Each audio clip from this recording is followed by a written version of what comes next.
welcome you watching the Saturday edition of This Is Exclusive with me, Shavan Singh. Ladies and gentlemen, it was the Prime Minister's final speech in the 17th Lok Sabha. Tonight on this edition of This Is Exclusive, we take you through the key takeaways of the Prime Minister's speech, where he basically highlights the contributions that have been made in this session and the fact that this has been one of the most productive Lok Sabha sessions that have taken place. We'll take you through the key highlights and also that big announcement that has been made by Home Minister Amit Shah with regards to CAA. All this and much more on this edition of This Is Exclusive. But up first, these are the headlines we're tracking for you at this hour.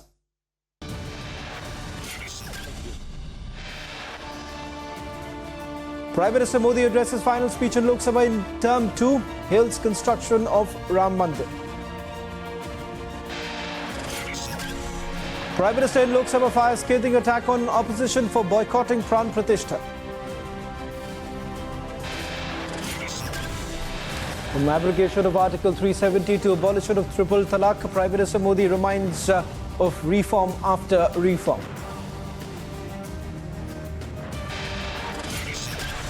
Prime Minister Modi hails India's G20 presidency, says G20 was a watershed movement for India.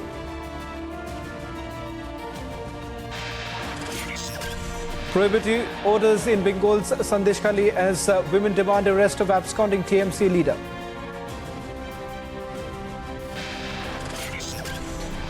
Magisterial probe ordered into violence at Haldwani. Chief Secretary instructs to submit report within 15 days.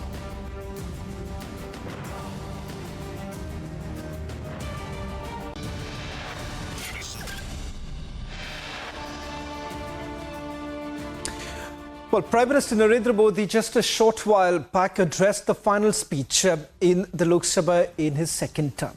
He said that the last 5 years saw reform, perform and transform in the country, simultaneously thanking everyone, especially Lok Sabha Speaker Om Birla, on the last sitting of the 17th Lok Sabha. Prime Minister Modi said in the last 5 years, this Lok Sabha faced the challenge of COVID and adopted a new way of working. The MPs did not dither to reduce their salary by 30%, and the subsidy from canteen food was also stopped, saving the MPs from public ridicule. He also hailed the construction of Ram Mandir. In fact, we'll go to play out the key takeaways of the Prime Minister's speech as he reminds countrymen about the reforms that have been brought in and how exactly it brings in the much needed change in every citizen's life. Also hailing the fact that it is, after all, the trust that has been reposed by the people of this country that the government has been able to perform. We'll also go across to my colleague Nikita from Vijay Chowk, getting us a sense of the reactions that are now coming in of the Prime Minister's final speech from the Lok Sabha. But I'll first take a look at some of the highlights of that speech. आदरणीय अध्यक्ष जी, आपकी कुशलता और माननीय सांसदों की जागरूकता, उन सबका संयुक्त प्रयास मैं कह सकता हूं कि जिसके कारण 17वीं लोकसभा की प्रोडक्टिविटी करीब 97% रही है।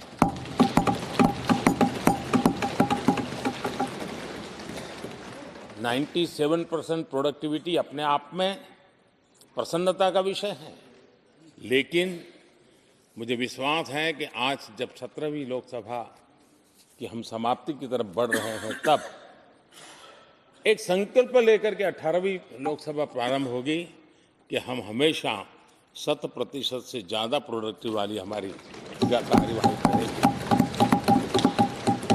और उसमें भी 7 सत्र 100% से भी ज़्यादा प्रोडक्टिविटी वाले रहेंगे। ये भी, और मैंने देखा आपने रात बैठ करके भी हर सांसदों के मन की बात को आपने सरकार के ध्यान में लाने का भरपूर प्रयास किया।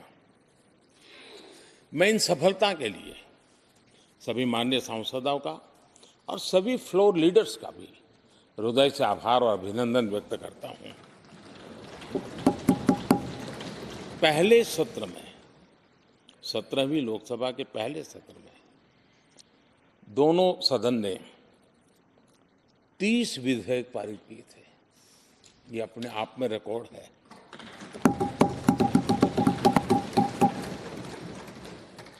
और एक नए बेंचमार्क 17वीं लोकसभा ने बनाए हैं।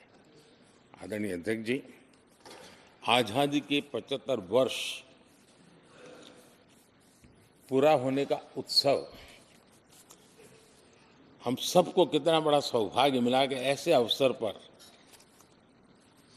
हमारे सदन ने अत्यंत महत्वपूर्ण कामों को नेतृत्व किया, हर स्थान पे हुआ। शायद ही कोई सांसद ऐसा होगा कि जिसने आज़ादी के 75 वर्ष को लोकोत्सव बनाने में अपने अपने क्षेत्र में भूमिका अदा न की हो। यानी सचमुच में आज़ादी के 75 वर्ष को देश ने जी भर करके उत्सव से बनाया और उसमें हमारे माननीय सांसदों की और इस सदन की बहुत बड़ी भूमिका रही है। हमारे संविधान लागू होने के 75 वर्ष, ये भी अवसर इसी समय इसी सदन को मिला है, इसी सभी माननीय सांसदों को मिला है। और संविधान की जो भी जिम्मेवारियां उसकी शुरुआत यहाँ से होती हैं और उनके साथ ये जुड़ना ये अपने आप में बहुत बड़ी प्रेरक है। उसके आजू-बाजू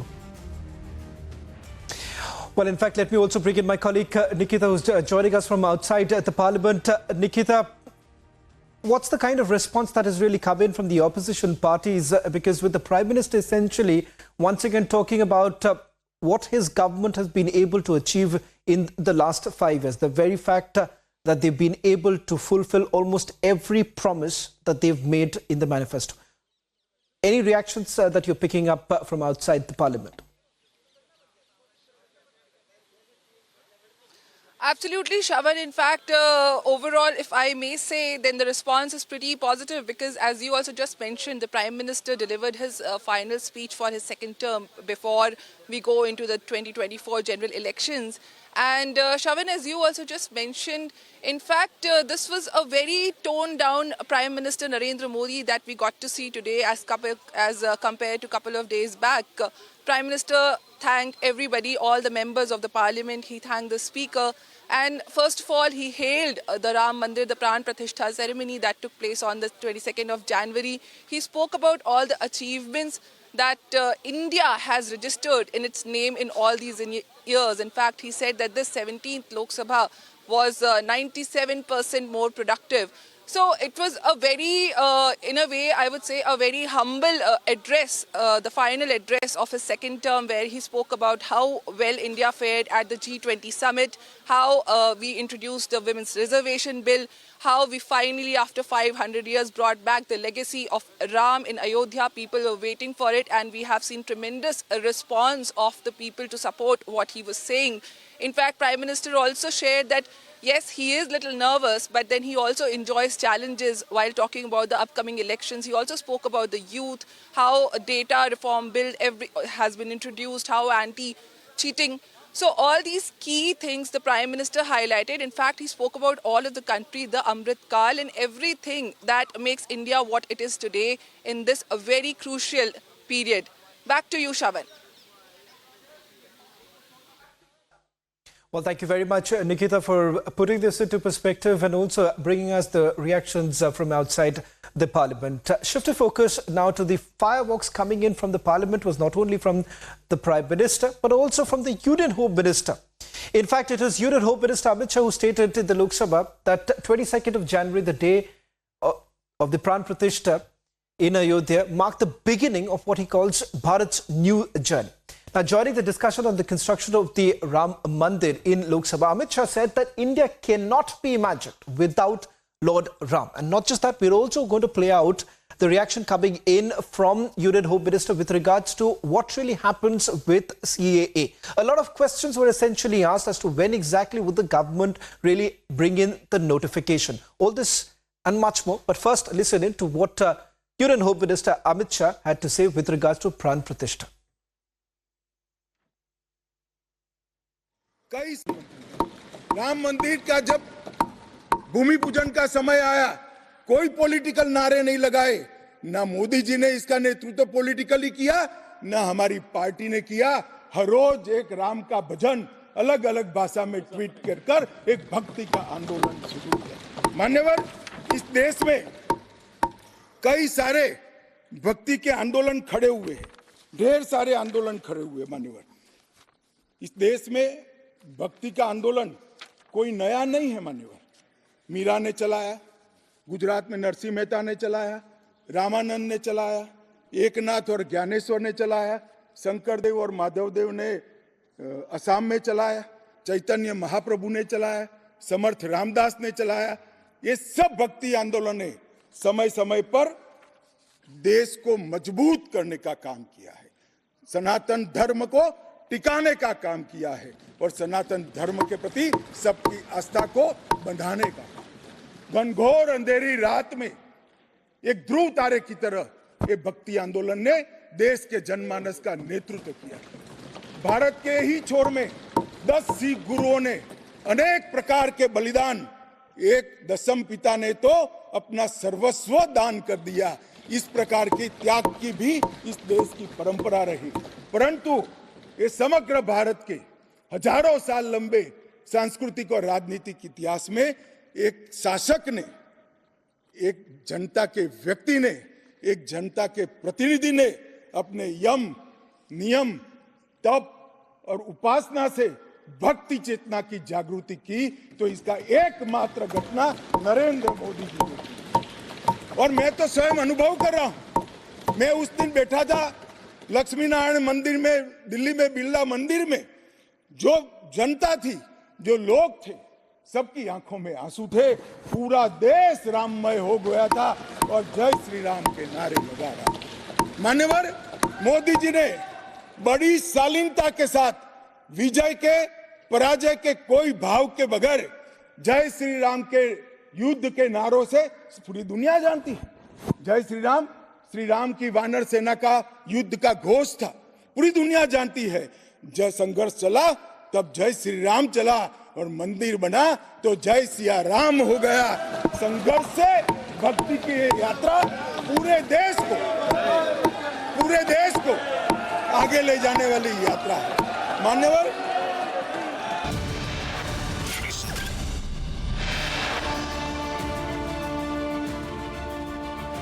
From abrogation of Article 370 to abolition of triple talaq, Prime Minister Modi reminds of reform after reform.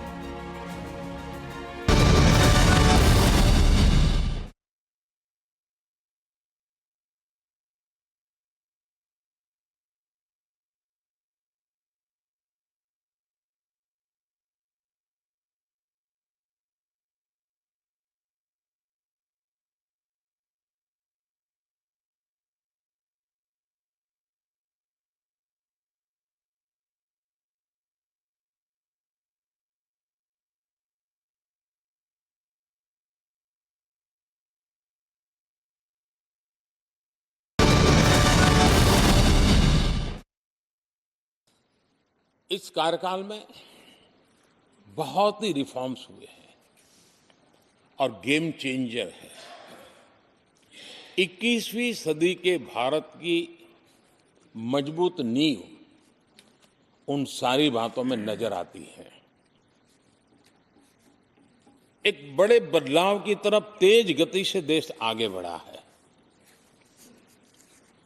और इसमें भी सदन के सभी साथियों ने बहुत ही उत्तम मार्गदर्शन किया है, अपनी हिस्सेदारी जताई है और देश, हम संतोष से कह सकते हैं कि हमारी अनेक पीढ़ियां जिन बातों का इंतजार करती थी, ऐसी बहुत से काम इस 17वीं लोकसभा के माध्यम से पूरे हुए। पीढ़ियों का इंतजार खत्म हुआ। अनेक पीढ़ियों ने एक संविधान, इसके लिए सपना देखा था, लेकिन हर पल उस संविधान में एक दरार दिखाई देती थी, एक खाई नजर आती थी, एक रुकावट चुभती थी। लेकिन इसी सदन ने धारा 360, आर्टिकल 370 हटा करके संविधान के पूर्ण रूप को, उसके पूर्ण प्रकाश के साथ उसका प्रकटीकरण हुआ। और मैं मानता हूं, जब संविधान के 75 वर्ष हुए हैं। जिन जिन महापुरुषों ने संविधान को बनाया है, उनकी आत्मा जहां भी होगी, जरूर हमें आशीर्वाद देते होंगे। ये काम हमने पूरा किया।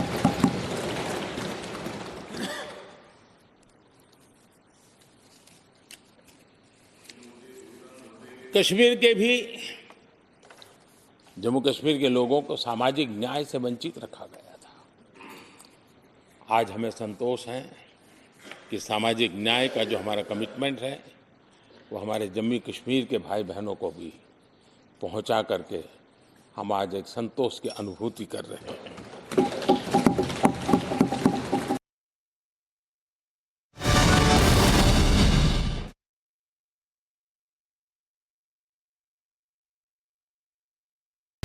Welcome back. We heard some speeches in Parliament today as it concludes ahead of the Lok Sabha elections. It's the final session. Concluded a few seconds ago in Rajya Sabha. The Prime Minister spoke to end the second term, the 17th Lok Sabha, followed by the Speaker's motion of thanks in the Lok Sabha. And some speeches, very, very significant speeches, some on the Ram Mandir. Here's what Union Home Minister Amit Shah said on the Pran Pratishtha and the construction of the Ram Mandir, saying it marked the beginning of a new India. Listen in. मान्यवर 22 जनवरी का दिन, भले कुछ लोग कुछ भी कहे, मैं स्पष्ट रूप से देख रहा हूं 22 जनवरी का दिन 10 सहस्त्र सालों के लिए ऐतिहासिक दिन बनने वाला है। ये सबको समझकर चलना चाहिए। मान्यवर जो इतिहास को पहचानते नहीं, ऐतिहासिक पलों को पहचानते नहीं, वो अपने अस्तित्व को, अपने वजूद को कहीं ना कहीं खो देते हैं।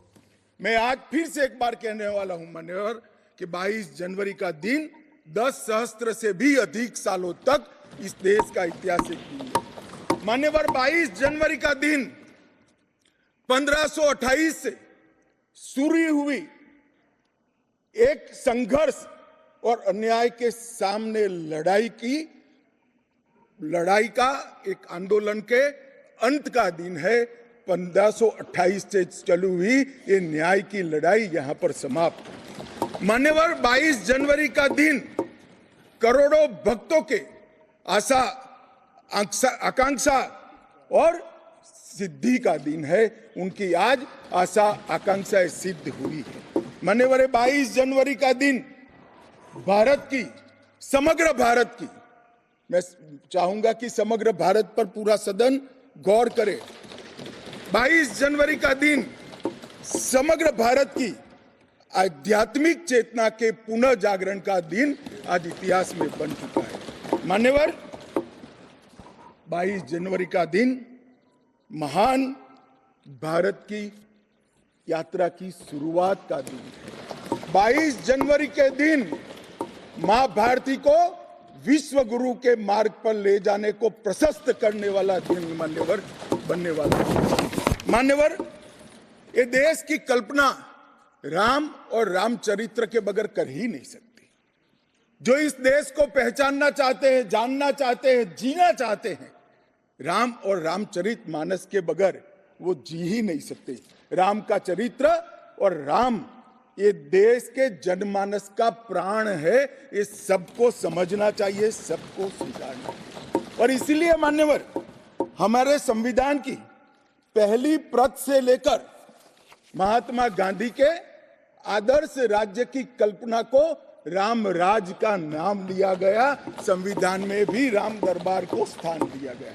मान्यवर जो लोग राम के अलावे भारत की कल्पना करते हैं वो भारत को नहीं जानते, वो हमारे गुलामी के काल का प्रतिनिधित्व करते हैं। मान्यवर राम व्यक्ति नहीं है, राम प्रतीक है। करोड़ों लोगों का आदर्श जीवन कैसे जीना चाहिए, इसीलिए उनको मर्यादा पुरुषोत्तम किया गया। राम का राज्य किसी एक धर्म, एक संप्रदाय के विशेष के लिए नहीं है।